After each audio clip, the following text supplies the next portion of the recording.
nucleic acids, RNA. First, the contents.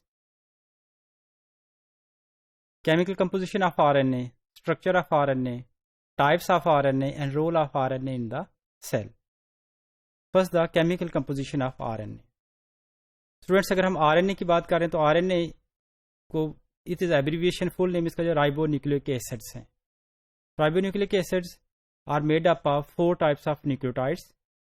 RNA को 4 तरह के न्यूक्लियोटाइड जो वो बना रहे हैं. That is the ATP, GTP, CTP and the TTP. यानी ATP for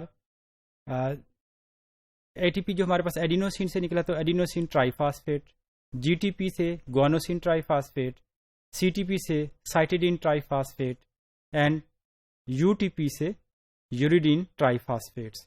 अच्छा, अवेलेबल न्यूक्लियोटाइड ही 4 हैं. तो क्योंकि जो न्यूक्लियोटाइड्स हैं जैसा डीएनए में 4 तरह के न्यूक्लियोटाइड्स पाए जाते हैं, सेम आरएनए में भी 4 तरह के न्यूक्लियोटाइड्स पाए जाते हैं. डिफरेंस ये है कि डीएनए में जो एक न्यूक्लियोटाइड है वो थाइमीन का है, यानी कि थाइमिडीन ट्राइफॉस्फेट होता है जो बनाता है इसको, या थाइमिडीन न्यूक्लियोटाइड इसको बोलते हैं. आरएनए के अंदर थाइमिडीन की जगह या थाइमिन की जगह यूरासिल होता है.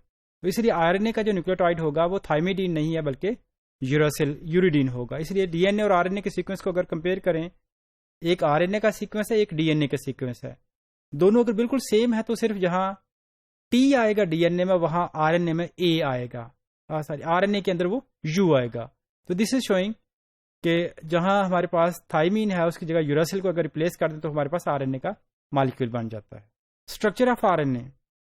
RNA in compare to DNA it is a single standard molecule. DNA double standard molecule है जबकि उसके मुकाबले आरएनए जो है वो सिंगल स्टैंडर्ड मॉलिक्यूल है.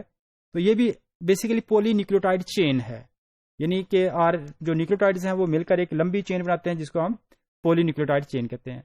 अब चूंकि सिंगल स्टैंडर्ड पॉलीन्यूक्लियोटाइड चेन है तो लिहाजा इसकी स्टेबिलिटी डीएनए से कम होगी. तो डीएनए ज्यादा स्टेबल होता है, आरएनए जो होता है वो रिलेटिवली लेस स्टेबल है एज कम्पेयर टू डीएनए.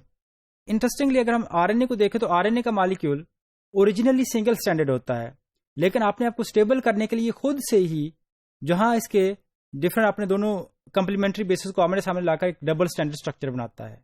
यानी यूं समझे कि अगर हमारे पास ये एक स्ट्रेट स्टैंड मौजूद है, ये आरएनए का मॉलिक्यूल है, तो ये किसमें से जो कंप्लीमेंट्री बेसिस होंगे वो आपस में एक दूसरे के आमने सामने आएंगे और आकर एक डबल स्टैंडर्ड जो है वो स्ट्रक्चर बना देते हैं, डबल स्टैंडर्ड मॉलिक्यूल बनाता है. यहाँ आप देख सकते हैं कि ये सिंगल स्टैंडर्ड फॉर्म है, इसने इसको कहते हैं सेल्फ कंप्लीमेंट्री रीजन्स. तो आपस में ही क्या किया इसने, आमने सामने कंप्लीमेंट्री बेसिस सामने आए हैं and they form a double standard molecule like DNA. लेकिन यहाँ थोड़ा सा ये होता है कि बहुत सारे रीजन्स ऐसे होते हैं जहां डीएनए के जो न्यूक्लियोटाइड्स हैं वो एक दूसरे के कंप्लीमेंट्री नहीं होते हैं.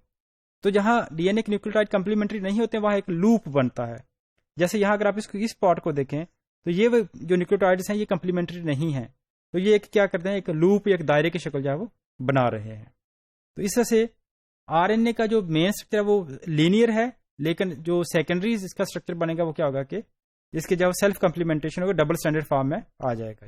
Types of RNA.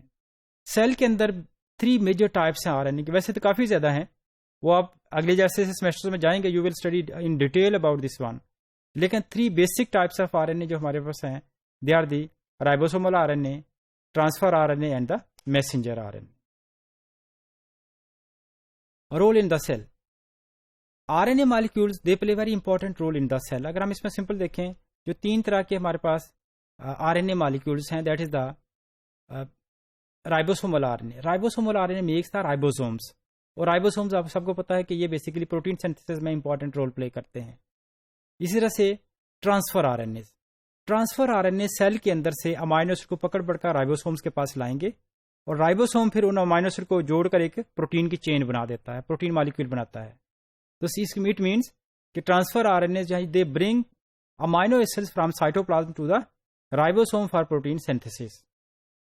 इसी तरह से जो मैसेंजर आरएनए है, मैसेंजर आरएनए डीएनए के पास मौजूद इंफॉर्मेशन को लेकर आता है साइटोप्लाज्म में, और साइटोप्लाज्म में फिर उसी इंफॉर्मेशन के अकॉर्डिंगली प्रोटीन को सिंथेसाइज किया जाएगा. तो आरएनए बेसिकली जो messenger RNA it brings the information from DNA to the cytoplasm, और फिर उन इंफॉर्मेशन को राइबोसोम रीड करता है और प्रोटीन मॉलिक्यूल्स सिंथेसाइज होते हैं. सिमिलरली आरएनए का अनदर वेरी इंपॉर्टेंट फंक्शन ये है कि बहुत सारे हमारे पास जो वायरसेस हैं, there genetic material is the RNA, means उनके पास डीएनए है ही नहीं है। जैसे आपके पास एचआईवी का वायरस है, एचआईवी का वायरस जो है इसका जीनोम जो है बेसिकली आरएनए वायरस है ये।